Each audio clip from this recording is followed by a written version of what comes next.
नमस्कार साथियों। तो आज है 9 फरवरी 2025। कल 10 फरवरी मंडे से एक नया ट्रेडिंग वीक शुरू होने जा रहा है। जैसे कि लास्ट ट्रेडिंग वीक में हमने देखा, शुरू में 2 दिन सोमवार और मंगलवार को बाजार में बहुत ही बढ़िया रिकवर हुआ। उसके बाद बैक टू बैक 3 दिन यानी वेडनेसडे, थर्सडे एंड फ्राइडे बाजार में थोड़ा सा करेक्शन हुआ था। स्पेशली फ्राइडे के दिन निफ्टी 50 क्लोजिंग दिया 23,600 को ब्रेक करके थोड़ा नीचे आके 23,559 पॉइंट पे लगभग 0.18% गिरावट के साथ।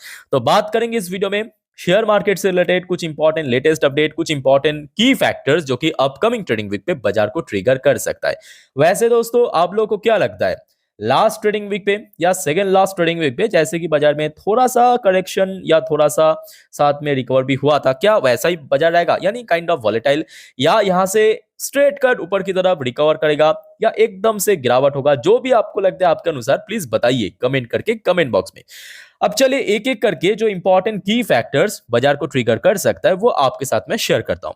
सबसे पहले मोस्ट इंपॉर्टेंट, पूरे दुनिया की नजर आकर्षित करेगा दोस्तों, ट्रंप मोदी मीटिंग। जी हाँ, एक्चुअली देखिए यहां पे मीटिंग तो हो रहा है यूएस की प्रेसिडेंट डोनाल्ड ट्रंप और भारत की प्रधानमंत्री मोदी जी के बीच में, बट एक्चुअली मीटिंग हो रहा है दोनों देश के भीतर, मतलब भारत और अमेरिका, ये दोनों देश के भीतर। तो मोदी जी है भारत की रिप्रेजेंटेटिव, ठीक है, वैसे ही ट्रंप है यूएस की रिप्रेजेंटेटिव। तो बेसिकली इस मीटिंग इसलिए भी हाईलाइट है बिकॉज ट्रंप सत्ता में आने के बाद पहली बात दोस्तों ये मीटिंग कंडक्ट किया गया दोनों देश के भीतर, जो कि होगा 12 से लेके 13 फरवरी नेक्स्ट ट्रेडिंग वीक पे। और इस मीटिंग की आउटकम दोस्तों very very crucial, very very vital रहेगा, ना केवल ये दोनों देश के लिए बल्कि पूरे दुनिया के लिए। ट्रेड पॉलिसीज, जो भी यहाँ पे बोल सकते हो डिस्कशन होगा, सब कुछ देखिए काफी मायने रखेगा। नेक्स्ट दोस्तों, दैट्स द मेन फैक्टर जो कि बाजार को एक अच्छा किक, एक अच्छा पुश दे सकता है अपकमिंग वीक पे। Impact of Delhi election, investor of an favour political stability. ये बात दोस्तों बहुत शानदार है, यहाँ पे जो पहला वर्ड यहाँ पे मेंशन किया ना, क्योंकि लास्ट जो लोकसभा चुनाव के बाद ना कहीं बड़े निवेशक, यहाँ पे जब इन्वेस्टर्स की बात हो रहा है, देखिए मैं छोटा मोटा यहाँ पे इन्वेस्टर्स की बात नहीं कर रहा हूँ, खास करके एफआईएस बीएस की लेवल की इन्वेस्टर्स की बात कर रहा हूँ, ठीक है।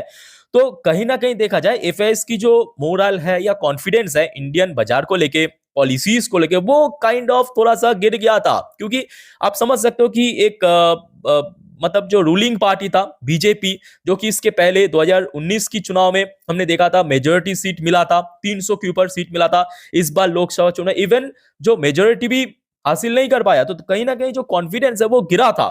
तो उसका भी अब बोल सकते हो एक माइनर इंपैक्ट हमें देखने को मिला लगातार सेल ऑफ के थ्रू।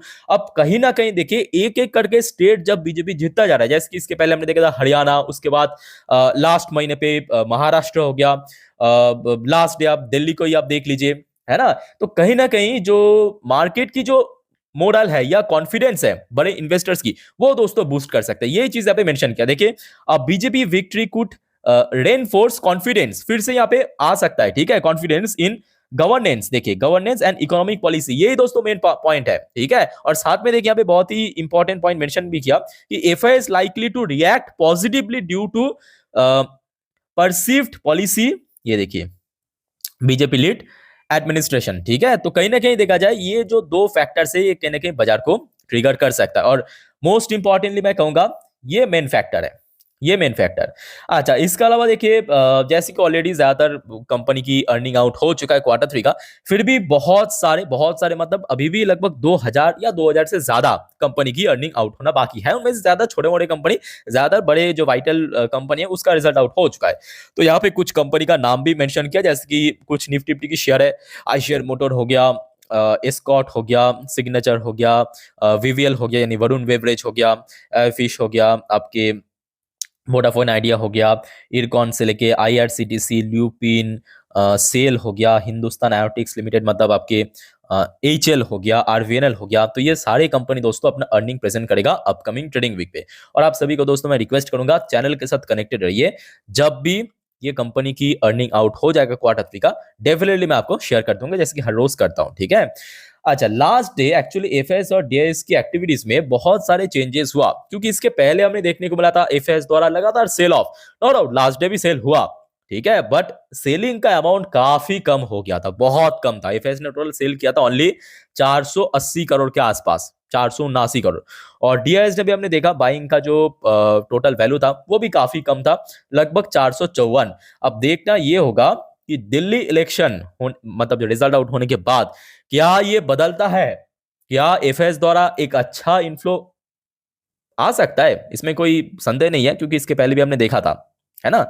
अच्छा, इसके बाद देखिए जो इंपॉर्टेंट फैक्टर्स है, ऑब्वियसली भारत की जो करेंसी यानी इंडियन रुपी की वैल्यूएशन लगातार गिर जाना, ये बिल्कुल ही अच्छी बात नहीं है, जो कि लास्ट वीक पे अपना ऑल टाइम लो भी टच किया था इंडियन करेंसी की वैल्यूएशन।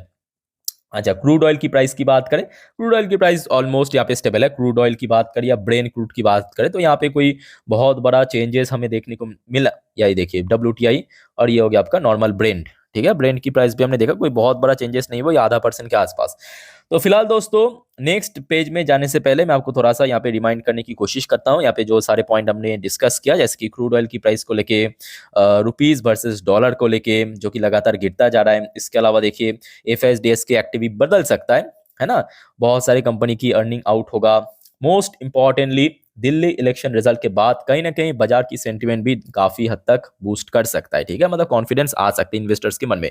और जो पहला वाला पॉइंट था, भारत और अमेरिका यानी ट्रंप और मोदी जी की मीटिंग होगा 12 से लेके 13 फरवरी, जिसके ऊपर पूरे ग्लोबल जो मीडिया है इसके ऊपर कवरेज रखेगा।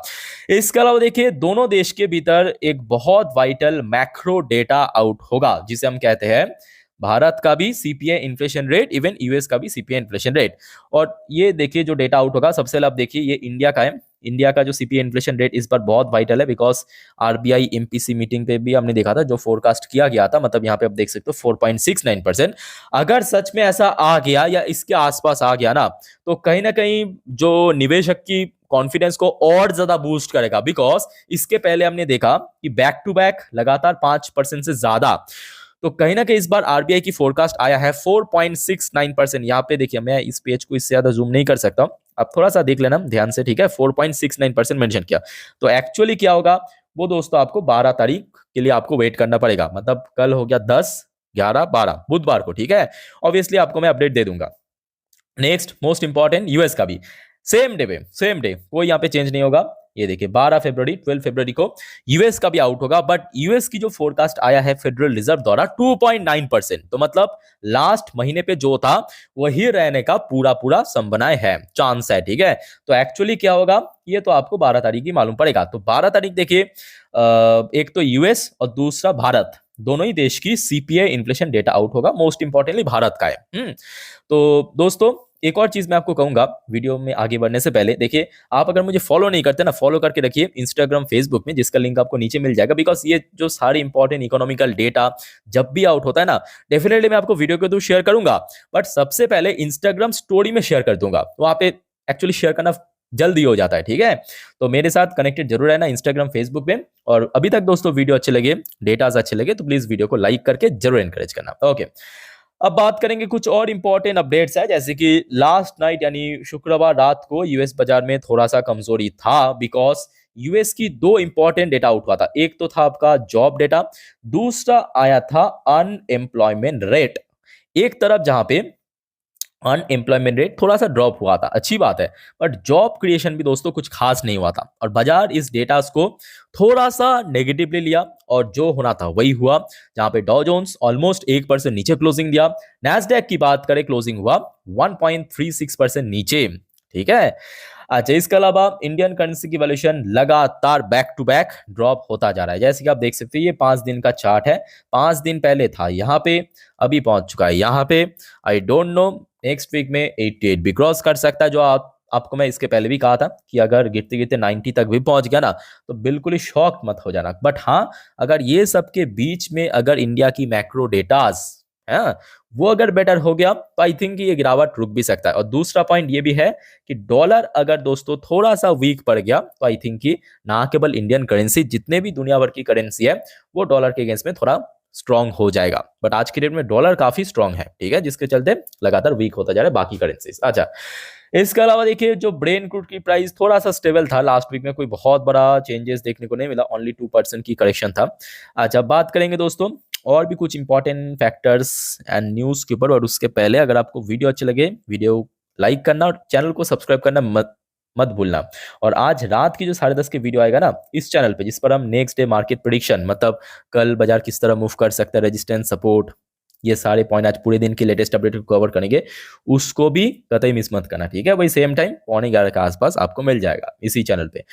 अच्छा, नेक्स्ट देखिए, मिडिल ईस्ट में लगातार अभी वो प्रोसेस चल रहा है, मतलब जो हॉस्टेज रिलीज की प्रोसेस। एक तरफ इजराइल जो पैलेस्टीनी हॉस्टेज है उसको रिलीज कर रहा है, दूसरी तरफ हमास के द्वारा इजरायली जो हॉस्टेज है उसको रिलीज कर रहा है। बट ये सब के चक्कर में, मतलब इसके बीच में आज संडे है, संडे एक्चुअली इजरायली बाजार ओपन हो जाता है और आप देख सकते हैं इजराइल की टॉप इंडेक्स TA35 शुरू होते ही अभी बाजार वहां पे 1:40 0.90% नीचे, मतलब गिर चुका है। इसके अलावा देखिए रिसेशन यानी मंदी से रिलेटेड कुछ इंपॉर्टेंट अपडेट्स आया, खास करके यूएस के लिए, मतलब यूएस मीडिया की तरफ से। Federal reserve bank of New York say there is a 29% chance of a recession in the next 12 months. Next एक साल के लिए ऑलमोस्ट 29% की चांस है अभी भी रिसेशन का, ठीक है। इसके अलावा देखिए एक और इंपॉर्टेंट अपडेट आया है रिसेशन से रिलेटेड, ये देखिए द इकोनॉमिस्ट के अकॉर्डिंग टैरिफ वॉर जो अभी हाल ही में हो रहा है, चल रहा है ना, ये उसके ऊपर डाल रहा है, वो उसके ऊपर डाल रहा है काउंटर करते हुए। Tariff war with US likely to put Canada into recession, Canada की अर्थनीति यानी इकोनॉमी जो है मंदी में पहुंच सकता है। खैर, बट भारत में देखिए अभी कंजप्शन ठीक ठाक है, अभी तो फिलहाल टैक्स भी काफी हद तक कम कर दिया, तो आई थिंक कि कंजप्शन अगर बढ़िया रहा तो रिसेशन होने का चांस बहुत कम हो जाएगा। फिलहाल दोस्तों और कोई डाउट्स है कमेंट करके बताइए, और इसके बाद भी बहुत सारे इंपॉर्टेंट टॉपिक से रिलेटेड हम वीडियो अपलोड करते जाएंगे, मिस मत करना एक भी वीडियो, चैनल के साथ कनेक्टेड रहना। फिलहाल मिलते हैं नेक्स्ट वीडियो पे, टेक केयर, बाय बाय, जय हिंद।